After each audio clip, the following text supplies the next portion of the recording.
Hallelujah.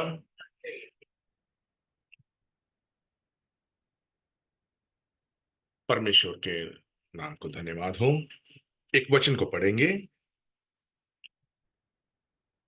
मत्ती शुभवर्तमान उसका 23वां अध्याय और 37 वचन को पढ़ेंगे। मत्ती शुभवर्तमान उसका 23वां अध्याय और 37 वचन को पढ़ेंगे। हे यरूशलेम, हाँ। तू भविष्य वक्ताओं को मार डालता है हम्म। और जो तेरे पास भेजे गए उन पर पथराव करता है। कितनी ही बार मैंने चाहा कि जैसे मुर्गी अपने बच्चे को अपने पंखों के नीचे इकट्ठा करती है, वैसे ही मैं भी तेरे बालकों को इकट्ठा कर लूं, परंतु तुमने ना चाहा। ये परमेश्वर की ओर से आया हुआ वचन है। इसके लिए हम लोग प्रार्थना करना चाहेंगे। थैंक यू पिताजी, धन्यवाद करते हैं पिताजी। ये वचन आपका है पिताजी। आपका वचन आत्मा और जीवन है पिताजी। इस जीवित वचन के द्वारा आप हमसे बातें कीजिए, आपका नाम का महिमा कीजिए पिताजी। बोलने वाले हम नहीं, लेकिन पिता का आत्मा बात करने के लिए आपसे मैं प्रार्थना करता पिताजी। यहाँ पर बैठे हुए, ऑनलाइन के द्वारा सुनने वाले और इसके बाद भी जो भी यूट्यूब पर सुनेंगे, उन सभी को मैं आपके हाथ में सौंपता हूँ। उनकी अगुवाई कीजिए। उन दिनों में अपने लीदिया के मन को खोला, चेलों के मन को खोला। ऐसे भी इस सभी भाई और बहन सुनने के लिए उनके मन को आप खोलने के लिए आपसे मैं प्रार्थना करता हूँ। आपके हाथ में सौंपता हूँ। नासर यीशु मसीह के नाम से मैं प्रार्थना करता हूँ, सुन के कबूल कीजिए। आमीन। बैठेंगे।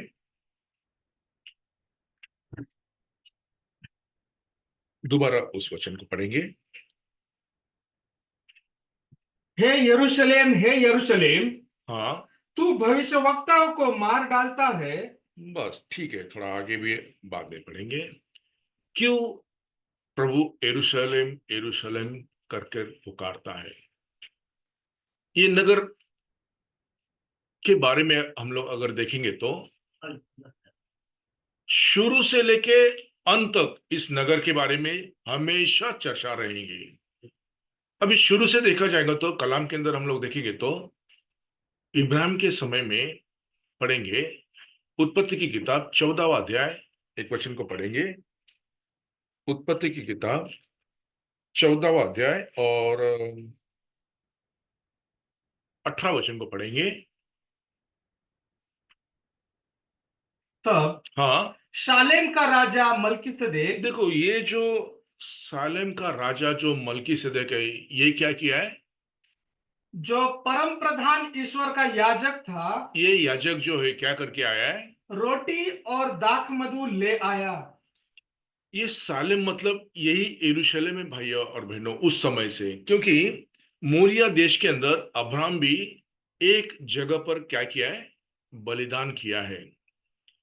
उस समय से लेके जब तक आखिरी भविष्यवक्ता इज़राइल के अंदर जब तक दो नबी लोग प्रचार नहीं करते, तब तक ये जगह के अंदर हमेशा लड़ाई और झगड़ा ही रहेगा भाई और बहनों, शुरू से लेके अंत तक। क्योंकि ये जो जगह है, ये जो यरूशलेम यरूशलेम कर कर पुकारता है परमेश्वर, ये जगह के अंदर हमेशा क्या हो चुका है? नबी लोग जो है, जो भी भविष्यवक्ता लोग है, उनको मारा गया है भाई और बहन। क्योंकि ये नबी लोग परमेश्वर की ओर से इस नगर के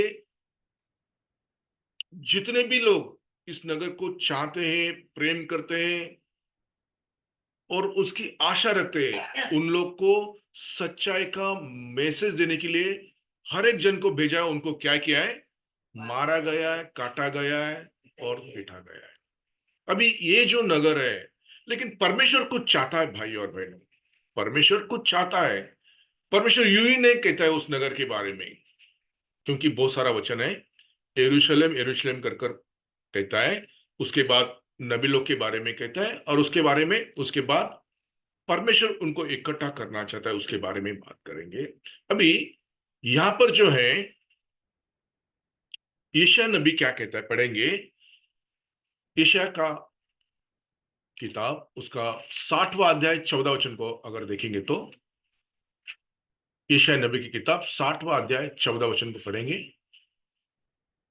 तुझे दुख देने वालों की संतान हाँ तेरे पास सिर झुकाए हुए आएंगी, हाँ। और जिन्होंने तेरा तिरस्कार किया हम्म सब तेरे पांव पर हम्म गिरकर दंडवत करेंगे। हम्म वे तेरा नाम यहोवा का नगर, हम्म। इस्राएल के पवित्र का सियोन रखेंगे। देखो, यहोवा का नगर, एक परमेश्वर इसको और एक नया नाम देता है, यहोवा का नगर। ये नगर यही नगर है भाई और बहनों, और दूसरा कोई नगर नहीं।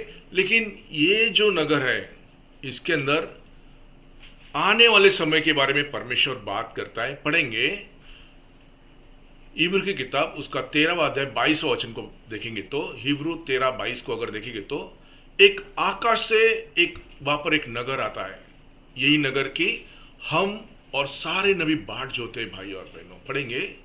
हे भाइयों, हे भाइयों। मैं तुमसे विनती करता हूं कि हाँ, इस उपदेश की बातों को सह लो। हिब्रू 13:22 को पढ़ रहे हैं हम। एक से-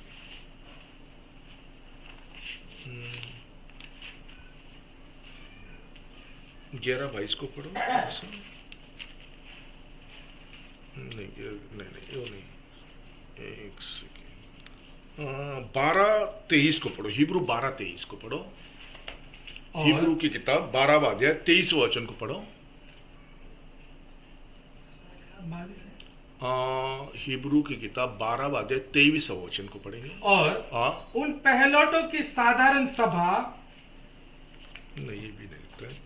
22 है क्या? पढ़ो। 22 है। हाँ, 22 पढ़ो। पर हाँ तुम सियोन के पहाड़ के पास हाँ और जीविते परमेश्वर के नगर हाँ स्वर्गीय यरूशलेम के पास हाँ। और लाखों स्वर्गदूतों और उन पहलटों की साधारण सभा और कलीसिया जिनके नाम स्वर्ग में लिखे हुए हैं, और सबके न्याय परमेश्वर के पास और सिद्ध किए हुए धर्मियों की आत्माओं और नई वाचा के मध्यस्थ याशा और छिड़काव के उस लहू के पास हो जो हाबिल के लहू से उत्तम बातें करता है। पिछले हफ्ते ही भाई ने नया यरूशलेम के बारे में बात किया था। ये यरूशलेम के बारे में आप वो मैसेज थोड़ा सा देख लेना, क्योंकि नया यरूशलेम के बारे में भाई ने बहुत अच्छा बात किया है। परमेश्वर एक झुंड को चाहता है जो वाचा के साथ छुड़ा हुआ झुंड है भाई और बहनों, खून के वाचा के साथ। यूं नहीं है, परमेश्वर उनको एक खून के साथ वाचा बांधकर उनको छुड़ाया है। और भी थोड़ा उस वचन को ठीक से पढ़ेंगे, शुरू के अंदर अंत में, शुरू में। पर तुम हाँ सियोन के पहाड़ के पास हाँ। और जीवते परमेश्वर के नगर, देखो, यही नगर है भाई और बहनों। ये यरूशलेम जो है कोई और नगर नहीं, ये यरूशलेम ही है। यही नगर के बारे में इब्राहिम भी क्या देख रहा है? बाट जो रहा है, सभी लोग बाट जो रहे हैं। हम लोग देखेंगे हिब्रू 11:10 को अगर पढ़ेंगे तो, पढ़ेंगे।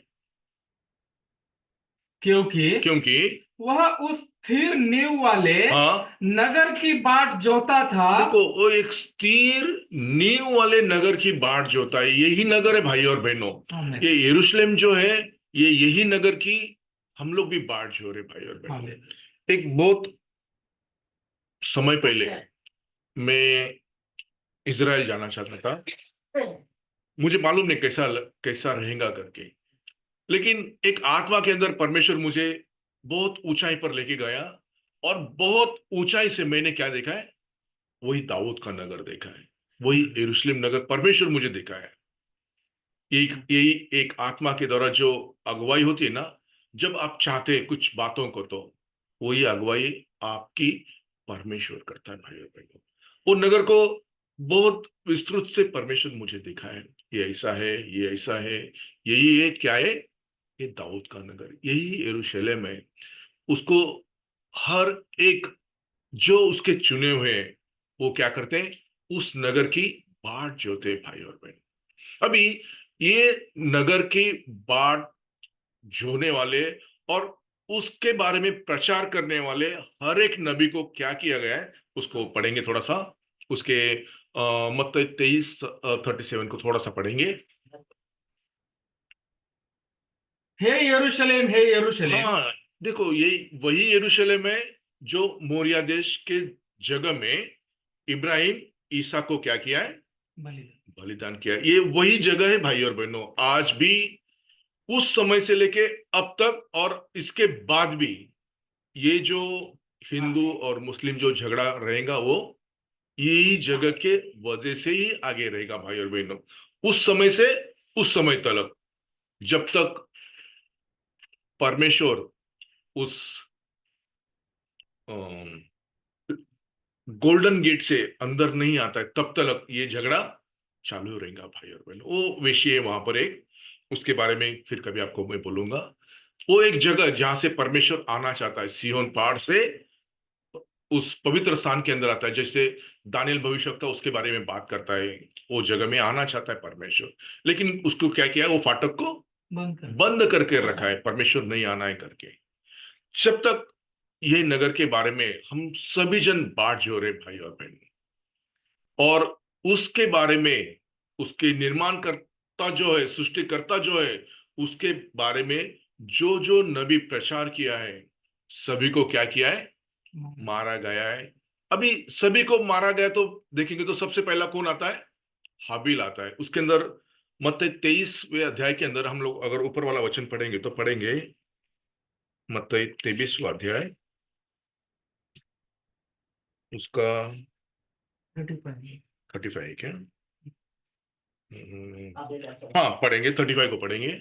जिससे हाँ धर्मी हाबिल से लेकर हाँ बिरक्या के पुत्र जकरिया तक, हम्म जिसे तुमने मंदिर हम्म और वेदी के बीच में मार डाला था, जितने धर्मियों का लहू पृथ्वी पर बहाया गया है। देखो, हाबिल से लेके जकरिया जकरिया तक सभी जन को क्या किया है, वो मारा गया है। उत्पत्ति 4 के अंदर हम लोग पढ़ेंगे तो उत्पत्ति की किताब 4था अध्याय, और उसके अंदर हम लोग देखेंगे तो उत्पत्ति 4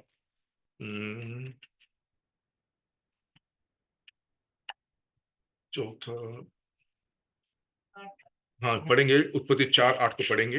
तब कैन ने हाँ अपने भाई हाबिल से कुछ कहा, और जब वे मैदान में थे तब कैन ने अपने भाई हाबिल पर चढ़कर उसे घात किया। देखो यहाँ पर देखेंगे तो हम लोग हाबिल को क्या किया है, घात किया गया है। हाबिल को घात करने के बाद क्या हो रहा है, थोड़ा सा आगे भी पढ़ेंगे। तब यहोवा ने कैन से पूछा, तेरा भाई हाबिल कहाँ है? कहाँ है? उसने कहा, कहा मालूम नहीं। हाँ, क्या मैं अपने भाई का रखवाला हूँ? देखो झूठ बोल रहा है भाई, ये झूठ बोल रहा है। और आगे उसने कहा, हाँ तूने क्या किया है? हाँ तेरे भाई का लहू भूमि से मेरी ओर चिल्लाकर हाँ, मेरी दुहाई दे रहा है। क्या कर रहा है, लहू भूमि से चिल्ला रहा है। सबसे पहला हाबिल का लहू गिराया गया है। अभी ये हाबिल का लहू अगर भूमि से चिल्ला रहा है तो थोड़ा सोचिए, हाबिल का लहू भूमि के अंदर से चिल्ला रहा है, तो ये जकरिया तक कितना पवित्र लोगों को क्या किया है, मारा गया, तो उनका भी लहू क्या होता रहेगा, चिल्लाता है ना। पढ़ेंगे तो प्रकटीकरण की किताब 6वां अध्याय 11 वचन को पढ़ेंगे।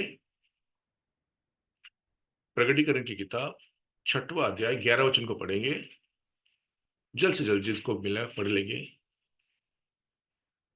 उनमें से हाँ हर एक को हाँ श्वेत वस्त्र दिया गया, हाँ और उनसे कहा गया कि हाँ, और थोड़ी देर तक विश्राम करो, और थोड़ी देर तक विश्राम करो, जब तक कि तुम्हारे संगी दास।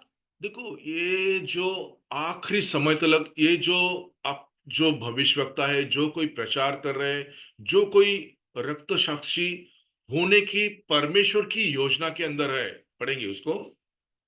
जब तक कि तुम्हारे संगी दास हाँ और भाई भाई जो तुम्हारे समान तुम्हारे समान वध होने वाले हैं। देखो वध होने वाले हैं, वही क्या जकरिया तक ही नहीं है भाई और बहनों, और भी बहुत सारे हैं। क्यों?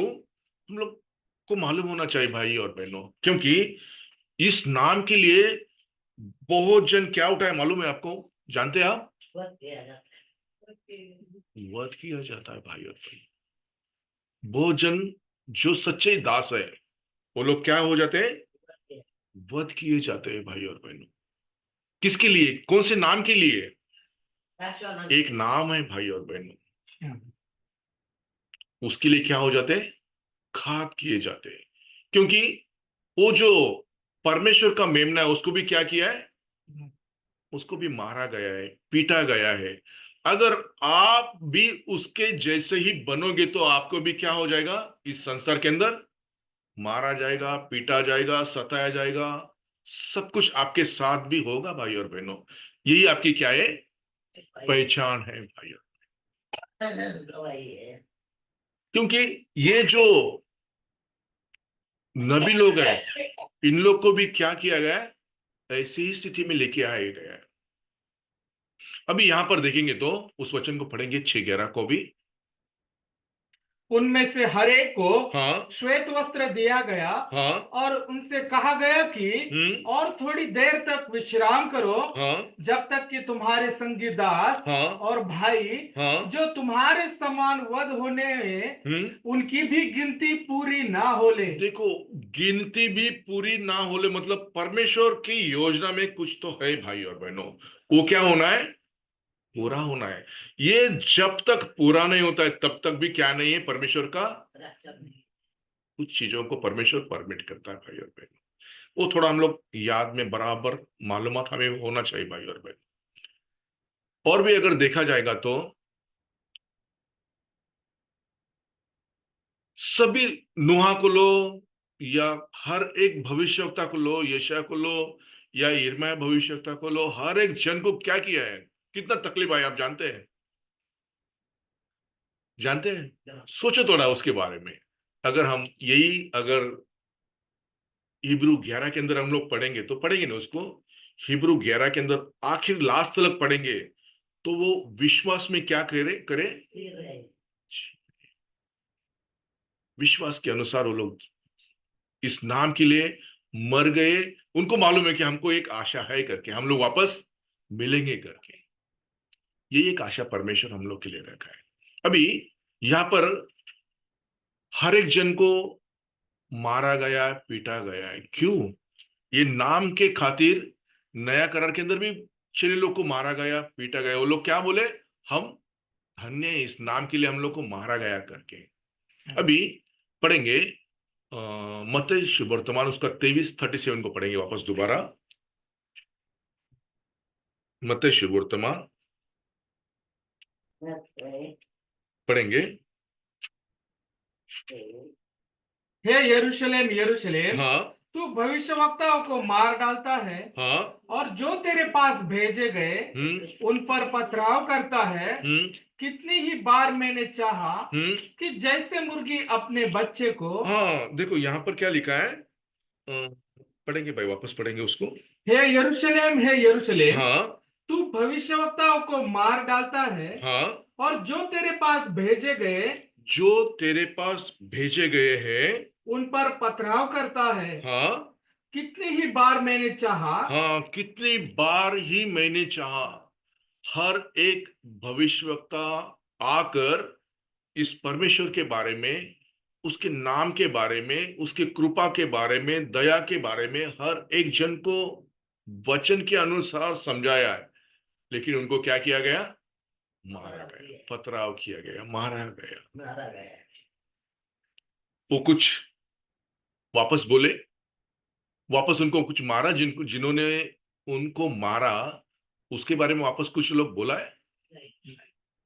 स्टेपन को लीजिए, स्टेपन क्या बोला आखिरी समय में? परमेश्वर ये पाप उनसे मत गिनो करके। एक मारने वाले के ऊपर अगर एक नम्रता आती है ना, या दया आती है ना, वो ही एक सच्चा मसीह कहलाता है भाई और बहन। मैंने कुछ कभी वीडियो देखा, बहुत सारे कई प्रचार करते तो उनको अमेरिका के अंदर भी मारा जाता है, अमेरिकी देश के अंदर भी उनको मारा जाता है। उस क्या बोलते हैं मालूम है? परमेश्वर आपको आशीष करे। मारने के बाद अगर ये शब्द आता है ना, तो थोड़ा सोचो कैसा परमेश्वर उसको बनाया रहेगा, किस तरह का मन तैयार होता है भाई और बहन। हम लोग तो ऐसा नहीं है भाई और बहनों, हम लोग को परमेश्वर अभी तक संभाल रहा है, लेकिन ऐसे भी बहुत जन है, बहुत जन है भाई और बहनों, क्योंकि आने वाला समय इतना आसान नहीं है भाई और बहनों। ये समय काफी तकलीफ वाला है। अगर हम देखेंगे तो राजस्थान, उत्तर प्रदेश, उस जगह में अब सेवकाई करके देखो थोड़ा सा कितना तकलीफ होता है। थोड़ा आप तो पेपर में देखते रहेंगे, लेकिन सच्चाई थोड़ा जान लो भाई और बहनों, कैसी सेवकाई करते रहेंगे सेवक लोग। आपका क्या बनता है दायित्व उनके लिए। हाँ, हाँ।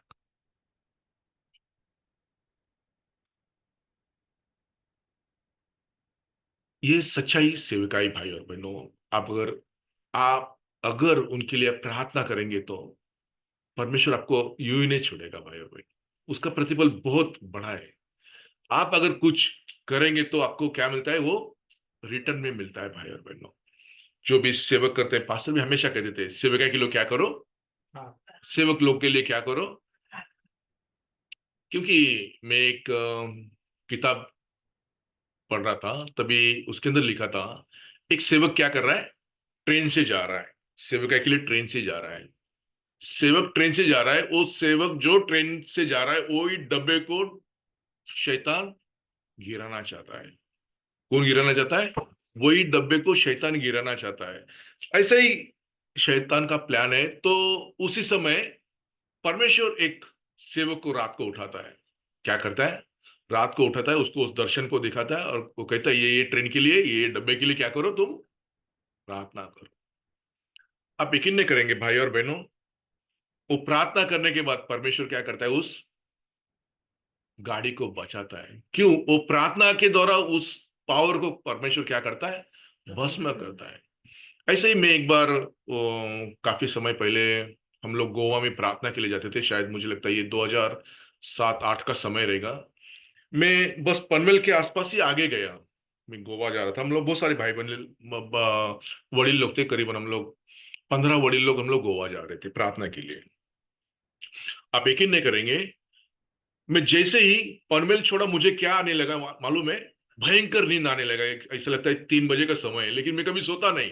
3 बजे, दोपहर का 3 बजे का समय, लेकिन सोता नहीं। लेकिन 3 बजे मुझे क्या हो रहा है, भयंकर नींद आ रहा है। मैं ऐसा ही सो गया, विंडो के पास में सो गया। बस 5 मिनट के लिए सो गया तो एक दर्शन आ गया। दर्शन आ गया तो क्या हो गया, मैं शायद पहले भी बोला, मुझे अभी याद आया। एक उस जगह के अंदर कोई एक स्त्री को मांत्रिक काम कर कर क्या कर रहा है, उसके सारे कपड़े निकालने के लिए उस स्पिरिट को भेजा है। और मुझे परमेश्वर क्या किया, 5 मिनट के लिए नींद दिया, और मैं क्या किया, बस उस आत्मा को क्या किया है, बांधा है, परमेश्वर के नाम से बांधा है। बस परमेश्वर ने वो काम किया। मैं जानता नहीं, उस बहन को जानता नहीं, कुछ नहीं, लेकिन परमेश्वर मेरे से क्या करके लिया है, उस प्रार्थना कर कर लिया है, और उस पावर को बांधने के लिए परे अगुवाई की है। वही खुदा को हम लोग क्या कर रहे हैं, नमन कर रहे हैं भाई और बहनों। तो आपका वो दायित्व बनता है भाई और बहनों कि आप लोग भी क्या करें, सेवक लोग के लिए प्रार्थना करें। अभी यहाँ पर जो है, जिस तरह से परमेश्वर सभी को अपने पंख के नीचे लेना चाहता है, उस पढ़ेंगे उस वचन को 37 को।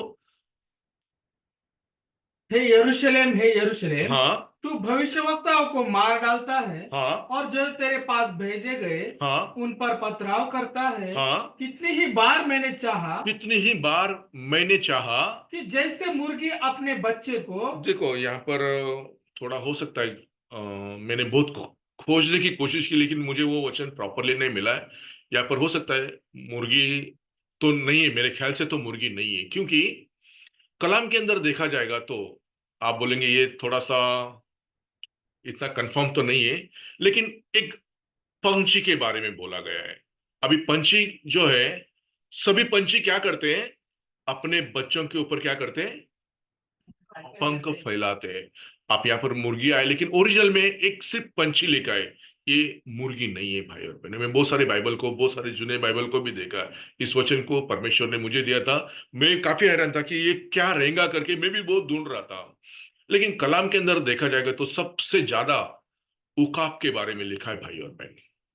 ये जो पंछी है, ये पंछी को परमेश्वर बहुत ऊंचे स्थान पर रखता है। क्यों, अगर देखा जाएगा तो पढ़ेंगे। अनुवाद की किताब 32वां अध्याय 11 वचन को पढ़ेंगे। 32, 11 या 10 रहेगा मुझे, मेरे ख्याल से अनुवाद की किताब 32, 10 रहेगा।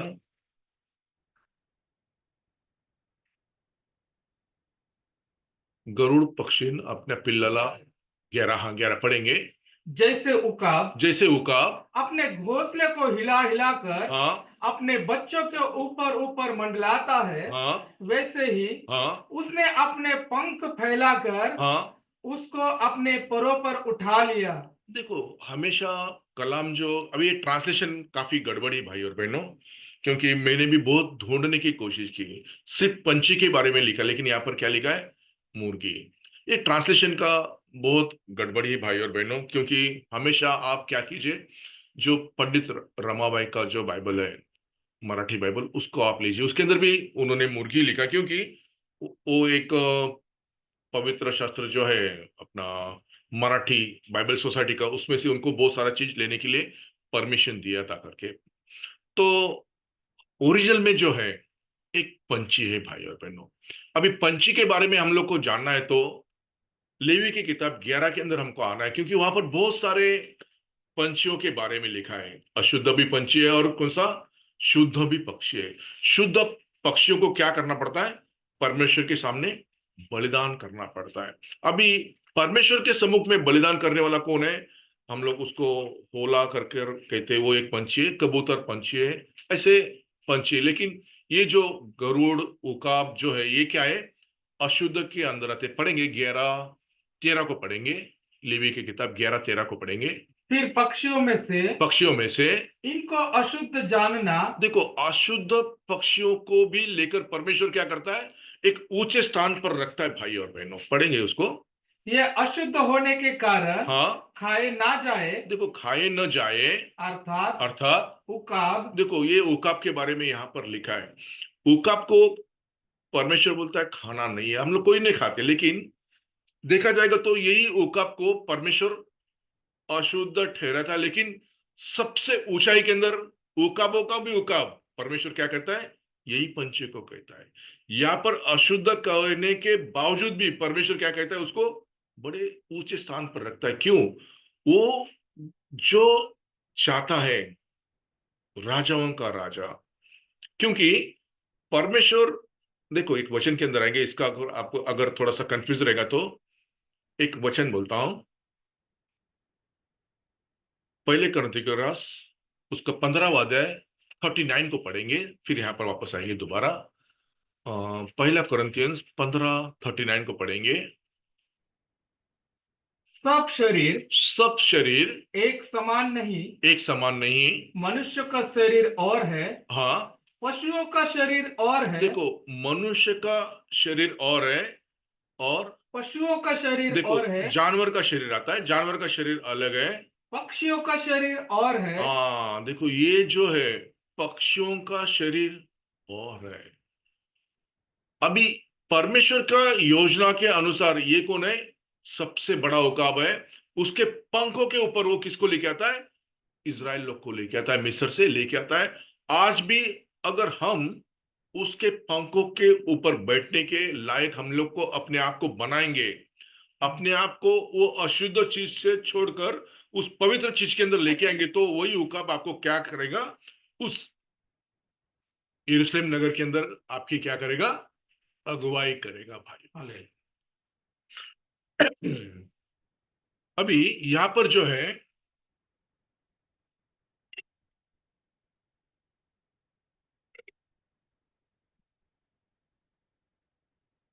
जानवर का भी शरीर है, पंछियों का भी शरीर है, और मछली के शरीर के बारे में भी कहा गया है। दो शरीर है, मनुष्य के दो शरीर है, और जानवर के अंदर पंछी, मच्छी और चिड़िया, इनके भी शरीर है। इसके अंदर मैं आपको लेके नहीं जाना चाहता हूं, लेकिन कहना क्या चाहते हैं उस वचन को पढ़ेंगे। मत्ती 23:37 को थोड़ा पढ़ेंगे।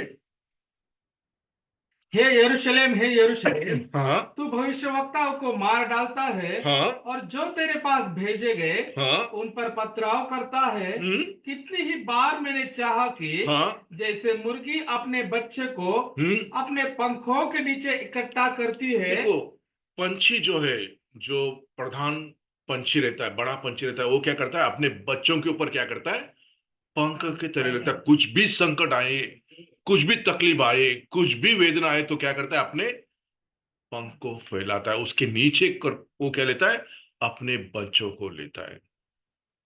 अपने बच्चों के ऊपर भी कुछ भी तकलीफ आए तो आप क्या करते हैं, अपने बच्चों को क्या करते हैं, अपना पेट के अंदर लेके ही सोते हैं ना, बराबर ना। कुछ भी हो तो उस उस प्रेम के बारे में सोचो, वो खुदा आपसे कितना प्रेम करता होगा, जो अपने बच्चों को कुछ भी आँच आने नहीं देता है। लेकिन अगर बच्चा गलती करे तो करेगा तो परमेश्वर भी क्या करता है, एक अच्छी ताड़ना देता है भाई और बहनों। वो उसका ताड़ना मतलब, आप तो एक तो सुधरना है, तो फिर क्या करना है, उसके पास चले जाना, दोनों में से एक ही है उसके पास, कुछ ये नहीं, दूसरा कोई ऑप्शन नहीं है। एक तो आप सुधरना है, नहीं तो आप उसके पास चले जाना, दूसरा कुछ आपको ऑप्शन नहीं है। एक ही ऑप्शन है, एक तो सुधर जाना, या तो बस, दोनों में से एक तो आप तो जीवन, नहीं तो मरण। परमेश्वर के पास पक्षपात नहीं भाई और बहनों। मैं तो आपसे हर बार कहता हूं, मेरे ऊपर इतना बार मरण आया, लेकिन मुझे कौन बचाया, मैं नहीं जानता था कि मुझे कौन बचा रहा है कर मैं बहुत बार मरने की स्थिति में चला गया था, लेकिन बचाया कौन मुझे, वही खुदा को हम लोग नमन करना है। धन्यवाद। उसको कौन है करके आप पहचान गए ना, बस आप उससे प्रेम करेंगे भाई और बहनों। वो प्रेम की आत्मा आपके अंदर आ जाएगी, बस दूसरा कुछ नहीं भाई और बहनों। परमेश्वर अपने बच्चों को कभी आस आने नहीं देता है, बस उसकी एक ही इच्छा की मैं कौन हूं करके उसको पहचान लेना है। क्योंकि आज भी संसार के अंदर बहुत जन है ना, उसको सही रीति से पहचान नहीं पा रहे हैं। पढ़ेंगे, एक वचन के अंदर आएंगे, लू की किताब 11वां अध्याय 22 वचन को पढ़ेंगे। पर पर जब उससे बढ़कर 10-22 को पढ़ेंगे भाई। मेरे पिता ने हाँ मुझे सब कुछ सौंप दिया है देखो, मेरे पिता ने सब कुछ मुझे सौंप दिया है। और कोई नहीं जानता कि देखो, कोई नहीं जानता कि पुत्र कौन है, पुत्र कौन है, केवल पिता। केवल पिता। देखो, थोड़ा इस वचन को आप समझ लेंगे तो आपकी आंख खुल जाएगी कि कौन किससे क्या कह रहा है करके भाई और बहनों। थोड़ा ठीक से समझ लीजिए, इस वचन को पढ़ेंगे। मेरे पिता ने मेरे पिता ने मुझे सब कुछ सौंप दिया है मेरे पिता ने मुझे सब कुछ सौंप दिया है। और कोई नहीं जानता कोई नहीं जानता कि पुत्र कौन है। पुत्र कौन है। फिर आज आपको जानना है तो पुत्र कौन जानना है, तो आप देख लीजिए यहाँ पर क्या लिखा है करके।